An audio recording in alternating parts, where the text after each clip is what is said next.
Tonight, Justice North Korean style, state executions inside the world's most secretive country. Filmed undercover, a woman is led to her death by firing squad, and children are about to witness it. A public spectacle designed to educate the people, the reality of life under a brutal regime.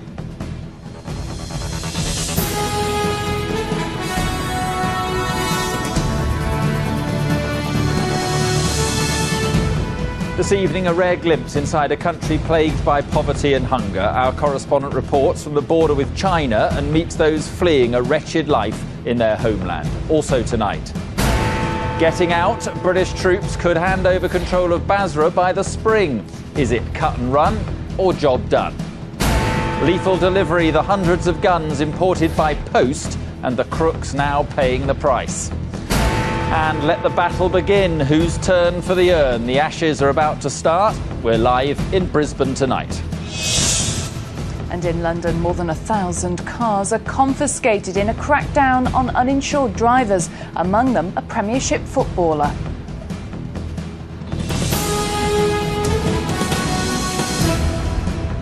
Good evening. It's part of the so-called axis of evil, and tonight we have evidence of North Korea visiting evil on its own people. Any hint of rebellion against appalling poverty, hunger and oppression is snuffed out by the hardline communist regime by instilling terror. And this is one way, a public execution filmed secretly by Japanese television. These pictures show a woman being led in front of a firing squad, a barbaric display by the world's newest nuclear power.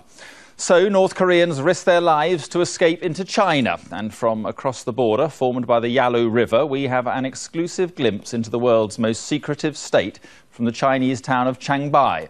Our China correspondent, John Ray, has been there. His report contains disturbing images.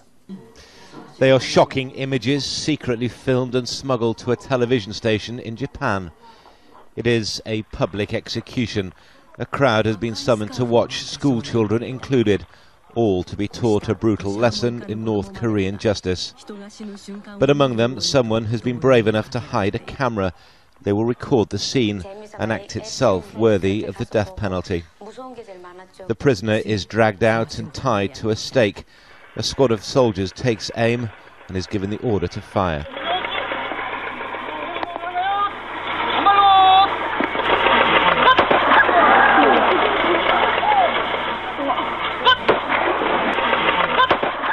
We have frozen the image, but the sound of rifle shots tells you what happens next. From across the river, you can see the prisoner's body being wrapped in a sheet. Her name was Yu Bun-hee. Her crime, the murder of a young girl, though neighbours insist it was an accident, a struggle over food. Such stories are common, but there is no way to verify the details.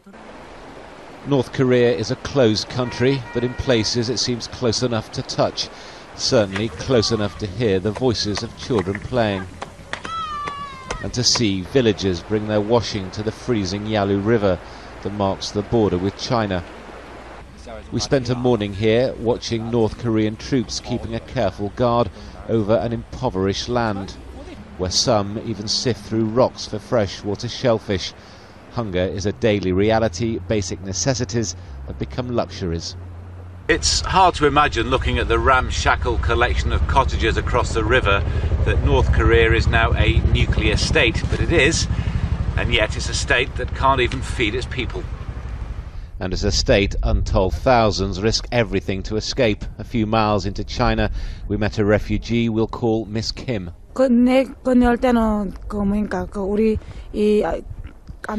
She told us she crossed the river using a car tyre as a raft and then trekked through the snow for a week, begging wherever she could for food. At the border we watched them toil to build a higher wall round this fortress land. But according to our guide, when the river freezes, even soldiers sneak across to steal food from the Chinese. For them it's easy, but for the likes of Miss Kim, the penalty is death. She told us she too will face a firing squad if she's caught and sent back. She carries a photograph of the family she left behind. And we can't actually show this photograph because it would identify them to the North Korean authorities and put them in great danger. But Miss Kim is just one of many who are so desperate they are prepared to take the ultimate gamble. It seems that even a regime that inflicts this kind of terror on its own people cannot guarantee their obedience. John Ray, ITV News, on the North Korean border. And John joins us now from the Chinese capital, Beijing. John, it's horrific to think that public executions like that are taking place. How common are they? The truth is, Mark, is that no one knows for sure. North Korea is not the kind of country where you can easily check the facts, so we are forced to rely on video like that smuggled out and also on the testimony of refugees escaping the country. And what they tell us is that despite Kim Jong-il's promise to cease public executions in 2003, they are still continuing on a fairly routine basis. Witnesses to the shooting that you've just seen talk of seeing that kind of thing every month or so. Last year there was more video smuggled out of 2 executions of people convicted apparently of dealing in stolen goods. What most observers agree is that it is used as the ultimate form of social control. Indeed, one official document that we've seen, which appears to be genuine, talks of the North Koreans hitting one criminal and then educating 200 or even 2,000. OK, and John, how many refugees are there like the one you interviewed?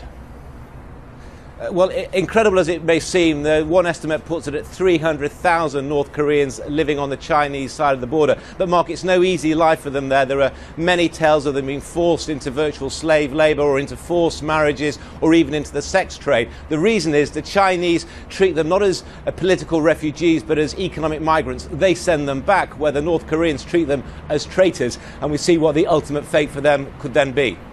John Ray, thank you very much indeed.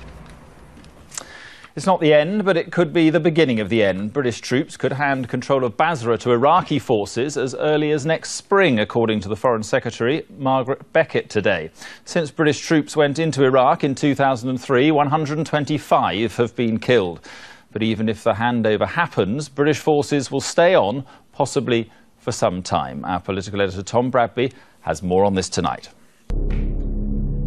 It was certainly never supposed to end like this. Tony Blair sent troops into Iraq to create a democracy that would be a shining example to the Middle East.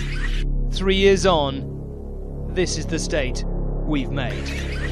There are now no easy options, so the British government seems to have adopted the one most likely to work. Train up the local security forces, stabilise the situation, and then try and get the hell out. Today, the Foreign Secretary led us to believe the situation was moving on. The progress of our current operation in Basra gives us confidence that we may be able to achieve transition in that province too at some point next spring. There are currently over 7,000 British troops in Iraq concentrated in the south. 2 British-administered provinces have already been handed over to Iraqi authorities. Al-Mutana was transferred in July, and in September, Dhikar followed. Najaf, which the Americans control, is said to be next, and in January, Maysan will be transferred to local control. And if all goes according to plan, Basra will follow in the spring. Any transfer of control by the spring would depend on the success of Operation Sinbad, which began late in September, which is an attempt to go through Basra district by district and take control back from a corrupt police force and the influence of the militias. So that's working, right? And this marks the start of the pullout? Not necessarily, say the opposition parties. She wasn't really saying today what she meant by that. I think we are all assuming that if forces could be confined to barracks and then nothing too badly went wrong in Iraq after that, then it wouldn't be too long before they were coming home, and that is what we would all want. But there are a lot of ifs there, and again a long way to go, I think, in ensuring that the Iraqi forces are able to cope in a stable environment, because Iraq has moved in the wrong direction in recent months. Many may hope tonight, therefore, that this is the beginning of the end for British troops in Iraq. So, Tom, is this evidence of Tony Blair's desperation to sort this out before he leaves? Well, yes, I think it is. I mean, this government doesn't much enjoy comparisons with the Vietnam War, but I think they are particularly apposite tonight. You'll remember the Americans fought for many years to beat back the North Vietnamese insurgency, convinced itself it could win, and then when it got to the early 70s, it realised 2 things. A, it probably couldn't win, and B, there just simply wasn't the political will at home to go on making the sacrifice. I think exactly the same thing has happened with Iraq. I haven't spoken to anyone in the intelligence services, in the Foreign Office, in the military in the last few months who is at all optimistic. There are immense strategic and systemic problems. For example, the civilian police, they basically fired most of the civilian police and ended up with people, many of whom they hadn't vetted properly, so there's huge problems there. What they're trying to do now is work through these services, try and get them operating as best they can, and then, to be honest, I think it's a question of crossing their fingers and hoping for the best. All right, Tom, thank you very much indeed for that. Now, still to come on the programme, 1 month after her son was shot, a mother's search for justice. And I would rather someone come up and chop all my limbs off than go through what I went through. did she really say that? The storm over Heather's breakup with Sir Paul McCartney. But first, they started smuggling guns into Britain using ferries, but then they tried something simpler, the Royal Mail and Parcel Force. Packages containing guns that fired blanks arrived in Manchester from Germany, ready to be converted into deadly weapons. Today, the gang of 3 were jailed for up to 19 years. Emma Murphy now on the smugglers the judge called merchants of death. The consequence of guns on our streets and armed robbery in an off-licence in Greater Manchester. The handgun fired at this shopkeeper, one of those shipped in by a gun-running gang who posted blank-firing guns to the UK, then converted them into deadly weapons. Today, Robert Tyrer, known as Bobby the Gun, was jailed for 19 years, his accomplice Kenneth Lloyd for 13, and Tyrer's brother Jamie for 5 years, after being branded merchants of death. In this warehouse in Manchester, they carefully converted at least 300 weapons and created 8,000 rounds of ammunition. Originally, they travelled abroad to collect the guns, but then they decided to let the Royal Mail do their work for them. However, it was that change that was to prove the gang's undoing. One of the consignments was mistakenly delivered to a shop here in Levenshulme in Greater Manchester. Staff called the police when they discovered guns, and forensic tests revealed Robert Tyrer's fingerprints all over the box. It was at that moment that the net began to close on the gun runners who'd flooded Britain's streets with weapons for years. This is a demonstration of their power and precision. We've got a number of serious incidents in Manchester and across the UK involving significant violence using these firearms. I'm pleased that we've got so many off the streets so far, and we're working hard to remove the rest. And it's those guns still on the streets that cause so much concern amid fears that they remain in the hands of people who would not hesitate to use them. Emma Murphy, ITV News, Greater Manchester. And one woman who knows only too well the terrible cost of so many guns on our streets is Claudette Smith. Her son Antoine was murdered 4 weeks ago. No one's been caught. No one will talk to the police. So, desperate for justice, Mrs. Smith has entered the murky world of the gangs in her own investigation. Our UK editor Angus Walker reports. That's all that's happened. What's this in your name? It's my son. He was murdered. Yeah? Yes. In the area. On a rain-soaked street in South London, a young mother is looking for clues. She hands out leaflets to drivers stuck in the traffic. She stops people on the pavement asking for any information which could lead to her son's killers. 25-year-old Antoine Smith was murdered 4 weeks ago. He was walking down this alleyway at 10 to 11 at night, taking what were to be his last steps. The police say he got into an argument, and then he was shot 4 times in his chest. He died from his injuries. I feel people know something, but they're frightened. They're frightened. Anything. And that's why Claudette is now conducting a mother's murder investigation. Thanks a lot. Bye. Another phone call. How many phone calls have you made today?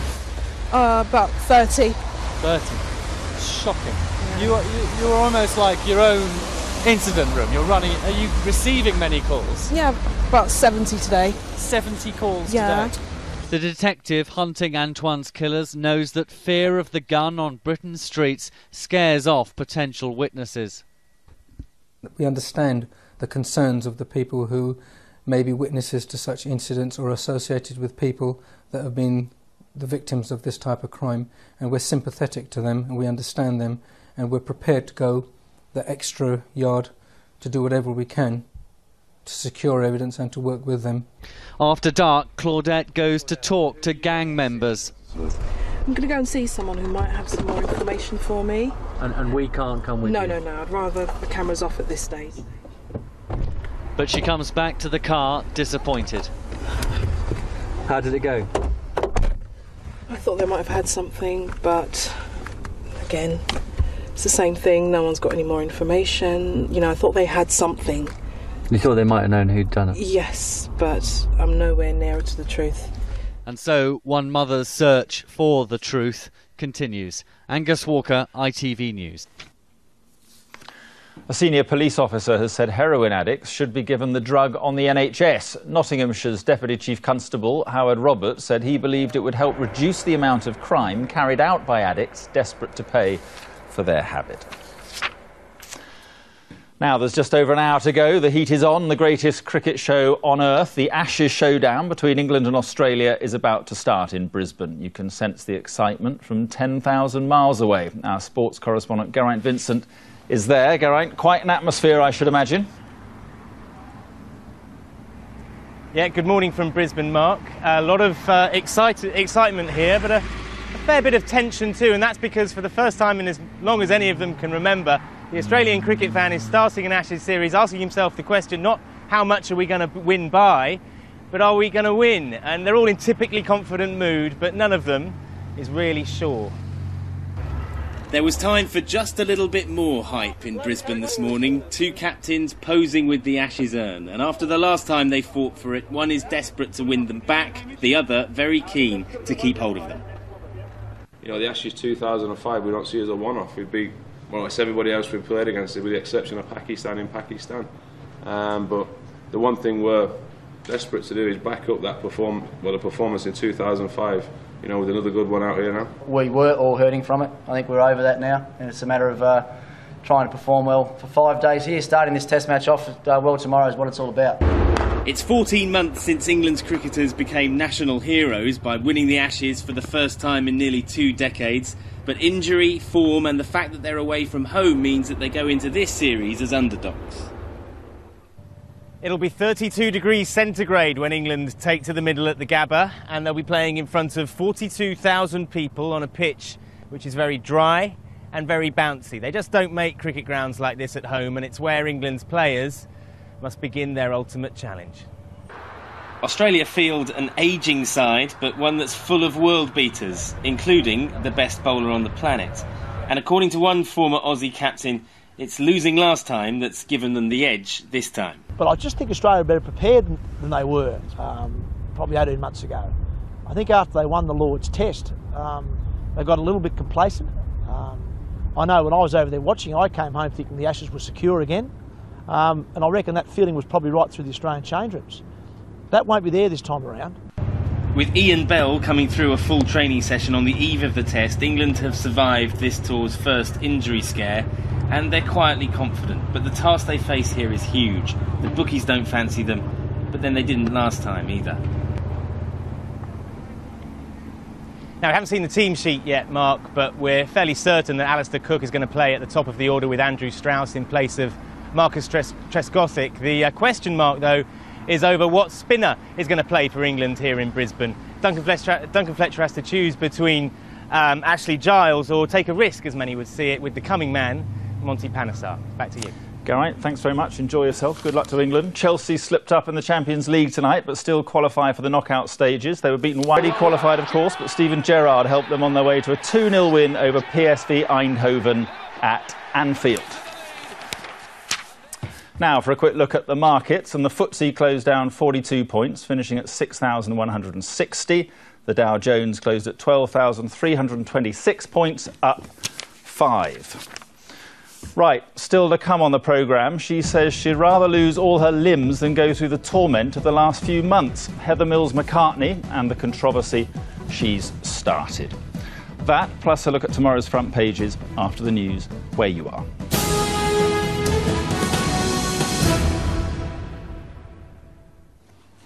Thanks, Mark. Good evening. I'm Rachel McTavish with the latest in London tonight.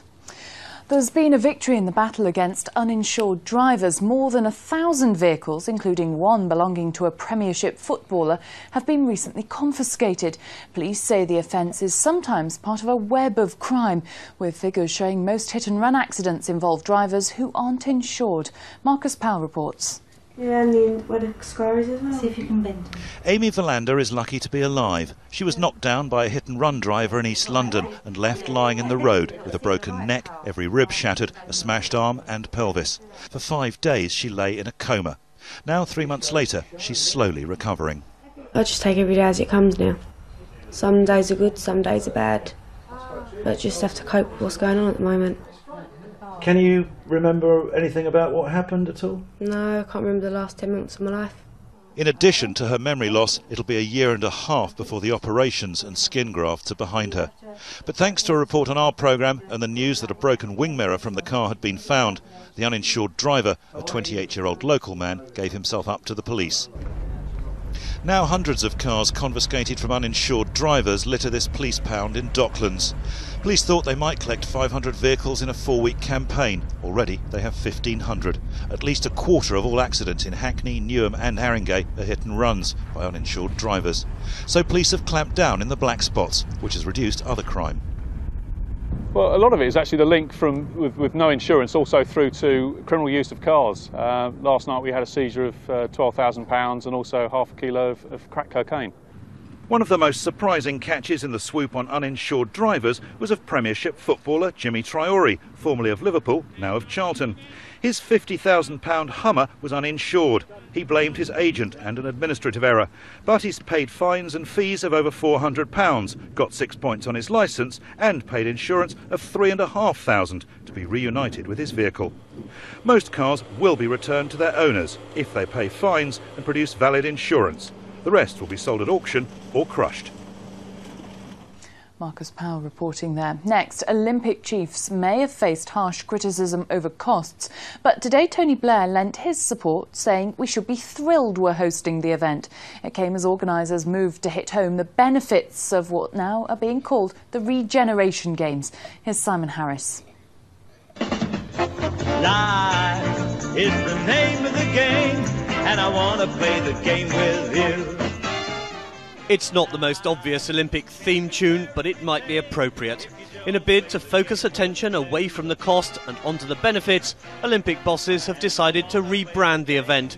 Welcome to the Regeneration Games. I want us to focus on the other side of the balance sheet, the value that's created. I want these to be considered the Regeneration Games, not just the world's greatest sporting event. This is what he's referring to. 19,000 new jobs, 40,000 new homes, a major shopping mall on the scale of Bluewater, and the largest urban park in Europe for more than a century, not to mention new rail links. No one would deny this area needs a helping hand. The phrase urban decline might have been invented for the Lower Lee Valley. What's here is pretty tatty and derelict. Much of the land is abandoned and toxic, and the waterways polluted.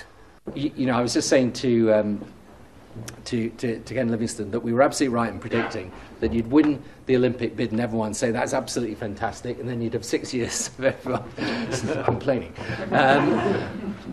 In fact, we should be thrilled that we've won the Olympics. It's a fantastic thing for the country. And how about this for optimism? Ken Livingstone boldly predicted today the Games would make a profit. Simon Harris, London Tonight, Stratford. More of this evening's news now. And a barrister who worked with a gangster to turn his luxury flat into a cocaine factory has been jailed for 7 years. 27-year-old Hassan Majiri and arms dealer Paul Murdoch, who got 9.5 years, were secretly filmed in Majiri's kitchen in Barnes. West Ham footballer Anton Ferdinand has been charged with assault and violent disorder following an alleged incident outside a nightclub in Ilford last month. And the Queen helped right a wrong stretching back more than 2 centuries as she attended a funeral blessing of a Native American Indian at Southwark Cathedral. Mamet Weyamomon received the tribal burial rites that he was denied 270 years ago when he planned to petition the monarch over the loss of American land. Now let's take a look at the latest weather prospects. It's over to Chrissy Reedy.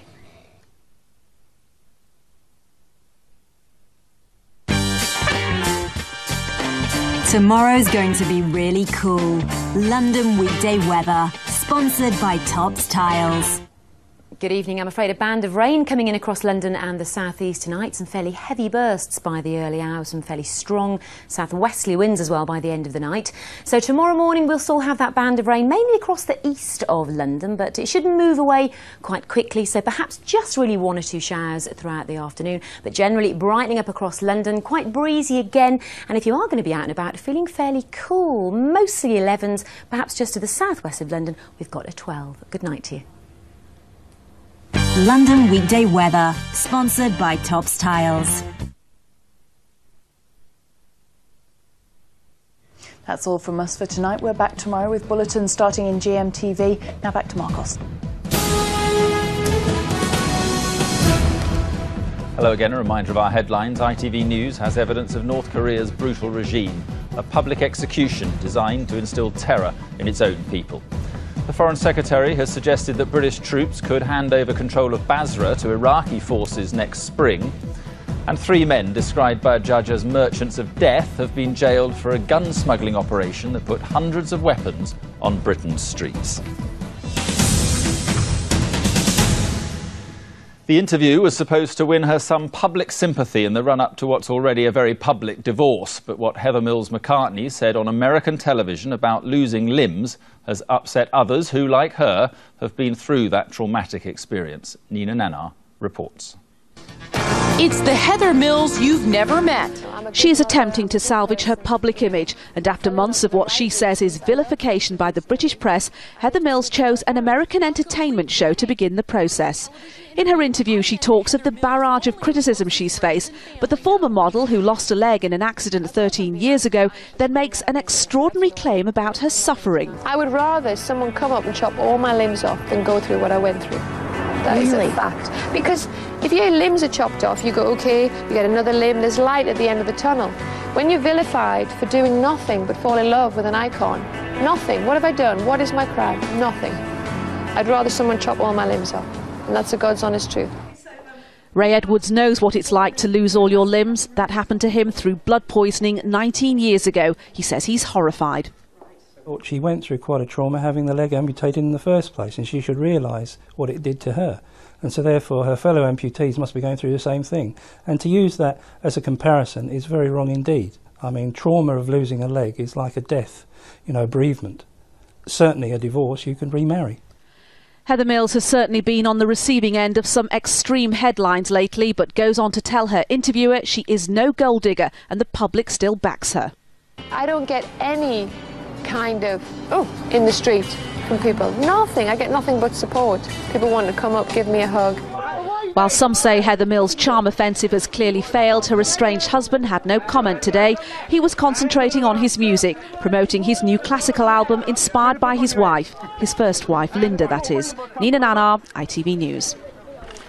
Now for a look at tomorrow's front pages. The Guardian reports on that hint of a spring pullout from southern Iraq. It says Margaret Beckett stressed the timetable was dependent on continued good progress in Basra. The Times says problems with distributing the flu vaccine is putting millions of elderly and infirm at risk. It says the government stands accused of startling complacency in its preparations for the seasonal virus.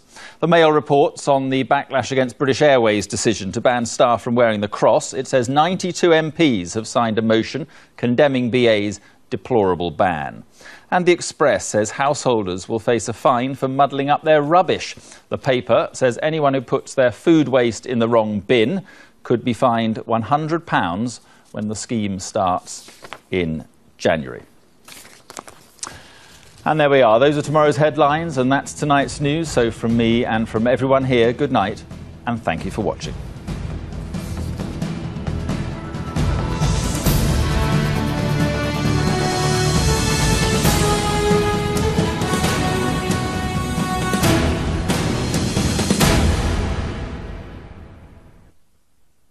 Yeah, look, tears of the gods. Oh yeah? Why are they crying?